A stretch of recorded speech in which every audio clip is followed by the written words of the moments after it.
Oke, welcome back to my channel Taruna Indonesia TV bersama kakak Dewa Gede Tantara Tessa Putra. Dan di video kali ini kakak ingin membahas tentang pertanyaan-pertanyaan kalian tentang penilaian pantohir kesehatan. Nah, di penilaian pantohir kesehatan itu ada tahapan tes MAPTA. Apakah tes MAPTA itu berpengaruh atau tidak? Sebenarnya tes kesemaptaan ini nilainya dibawa kemana dan arahnya kemana? Karena memang di prosedur penilaian atau di prosedur pelaksanaan tes kesehatan si pencetar 2020 terselip kata kesemaptaan di tabel ini. Dan ternyata setelah dilihat tahapan selanjutnya itu tidak disebut lagi kesemaptaan. Nah, apakah kesemaptaan itu sia-sia atau kesemaptaan itu hanya formalitas? Nah, silahkan tonton video ini sampai akhir karena kakak akan jelaskan semua pertanyaan kalian, semua kecurigaan kalian kakak akan bahas di video ini.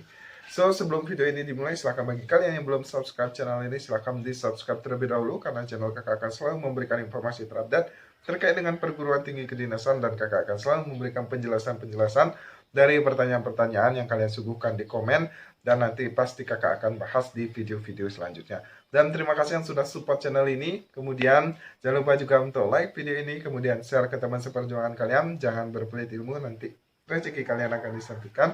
Dan jangan lupa juga tetap komen di bawah saran, kemudian request video dan pertanyaan-pertanyaan lainnya yang bisa kakak bahas di video-video selanjutnya.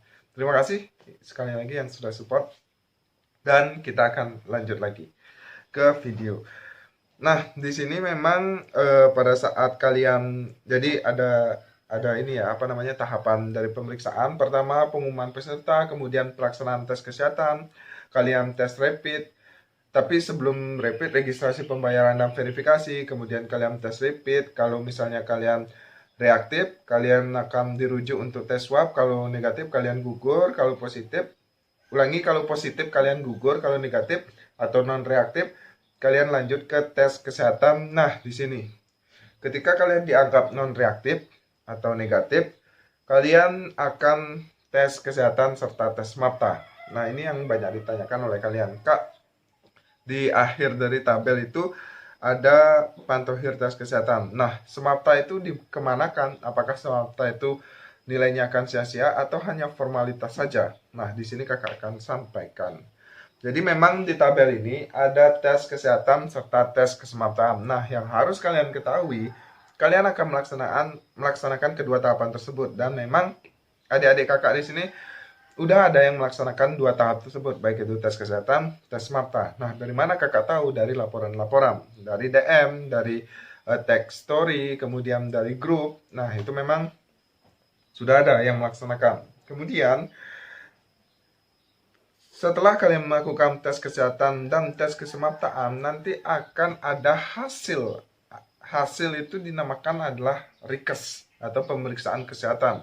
Nah, penginputan nilai RIKES ini nanti akan sudah dalam bentuk, mungkin kalau lihat tahun lalu lulus nggak lulus, udah dalam pengumuman ya, lulus nggak lulus. Nah, karena kalian sudah membayar tes kesehatan serta tes semaptaan, otomatis kalian lanjut aja.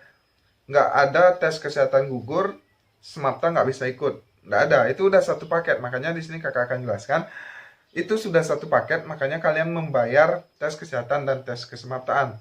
Nah, tahap gugurnya itu nanti ada di bagian hasil RIKES ini atau pemeriksaan kesehatan ini. Makanya kakak di video sebelumnya menyampaikan tidak ada hasil keguguran, karena memang hasil gugur ya, karena memang kalian sudah membayar kesehatan dan kesemaptaan. Nah, ternyata di tabel ini sudah menjelaskan, mungkin kalian tidak ngeh atau tidak peka ya. Jadi memang di sini itu input hasil RIKES, penentuan stake. Nah, penentuan stake ini kayak, kalau bisa bahasa mudahnya, perankingan lah, perankingan.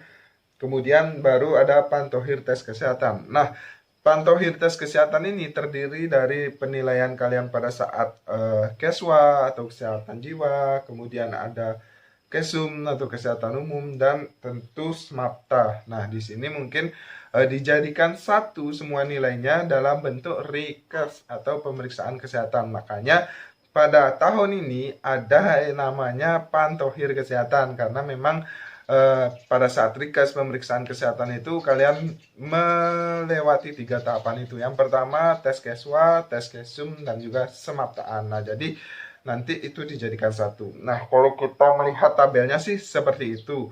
Dan tentu saja nanti ada pengumuman yang di sini direncanakan pada tanggal 2 Oktober 2020 untuk pantohir tes kesehatannya. Nah, itu pengumuman baru kalian bisa lanjut atau enggak. Tapi dari tahun ke tahun sih lanjut-lanjut aja, karena nanti pada saat psikotes ada pembayaran lagi, dan wawancara ada yang bayar ada yang enggak. Kalau nggak salah tahun lalu ada yang bayar ada yang enggak, tergantung lokasi tesnya.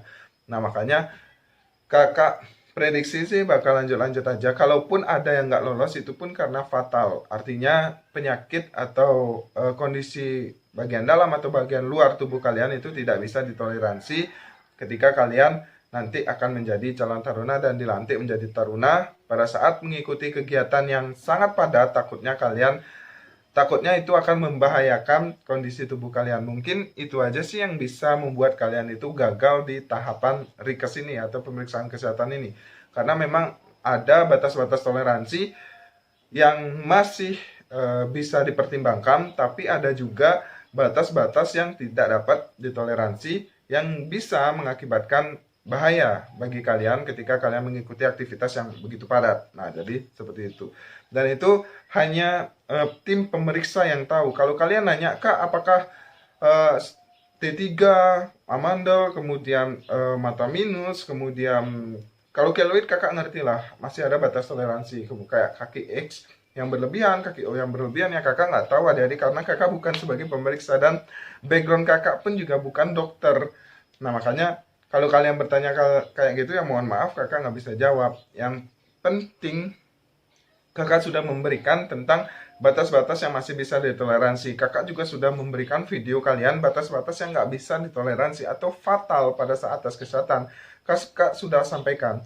Nah, kalau kalian pengen tahu silahkan cek aja video-video kakak sebelumnya yang tentang hal-hal fatal pada saat tes kesehatan. Nah, jadi sebenarnya semua sudah kakak infokan di sana, makanya kalian cek aja lagi di video-video kakak. Nah, itu yang dapat kakak bahas di video kali ini. Semoga paham. Kalau misalnya kalian paham maksud dari yang kakak jelaskan mengenai pantohir tes kesehatan, jadi tidak ada lagi pertanyaan tentang, Kak, kesemaptaan apakah formalitas, Kak, nilai kesemaptaan itu dibawa kemana, sia-sia dong kita tes semapta. Tidak ada seperti itu. Jadi di sini sudah kakak jelaskan. Semoga kalian paham. Kalau misalnya kalian paham, silahkan komen paham. Itu sangat berarti banget bagi kakak, karena kakak selalu menjelaskan. Kalau misalnya kalian paham, ya I'm so happy gitu loh. Berarti apa yang kakak sampaikan itu benar-benar bermanfaat untuk kalian. Dan mungkin itu aja sih yang dapat kakak sampaikan di video kali ini. Ditunggu aja video selanjutnya. Kakak juga akan bahas hal-hal penting, hal yang bisa mengakibatkan kalian itu gagal di kesemaptaan. Nah, tentu nilai, karena banyak banget laporan nilainya kecil-kecil. Ya, kakak juga nggak ngerti itu kenapa. Faktor cuaca kah, faktor fisik yang kelelahan, faktor jadwal yang padat, atau apa. Kakak nggak tahu, tapi banyak laporan yang nilainya kecil-kecil. Nanti kakak akan bahas di next video. Ya, mungkin itu aja yang dapat kakak sampaikan di video kali ini. Semoga bermanfaat. Mohon maaf apabila ada salah kata atau salah tingkah. Jangan lupa bagi kalian yang belum subscribe channel ini, silahkan di subscribe terlebih dahulu, karena channel kakak akan selalu memberikan informasi terupdate terkait dengan perguruan tinggi kedinasan. Nah, jangan lupa juga bagi kalian yang belum beli buku psikotes kakak, silahkan dibeli karena stok makin terbatas. Itu harganya hanya Rp45.000. Untuk tata cara pembelian silahkan cek link di bawah. Kalian juga bisa membeli buku PDF atau e-booknya untuk menghindari ongkir, dan silahkan aja DM IG @taruna_indonesia TV untuk tata cara pemesanannya. Mungkin itu aja yang dapat kakak sampaikan, and see you next time. Peace. Baik, bagi kalian yang ingin membeli baju cita-citaku, jadi teman untuk kalian menemani perjuangan kalian untuk menjadi taruna. Wow, the best banget ini. Baju cita-citaku ini dijual melalui Shopee atau DM IG @taruna_indonesia TV. kalau kalian membeli melalui Shopee, silahkan cek toko Dewa Gede Tantara, atau enggak baca deskripsi link di bawah ini. Di bawah video ini ada deskripsi ya untuk pemesanan, silahkan kalian cek langsung. Untuk stok sangat terbatas khusus untuk calon taruna-taruni tahun 2020. So silahkan dipesan sekarang dan stok sangat terbatas. Oke, selamat berjuang untuk kalian dan ditemani oleh baju cita-citaku. Iya.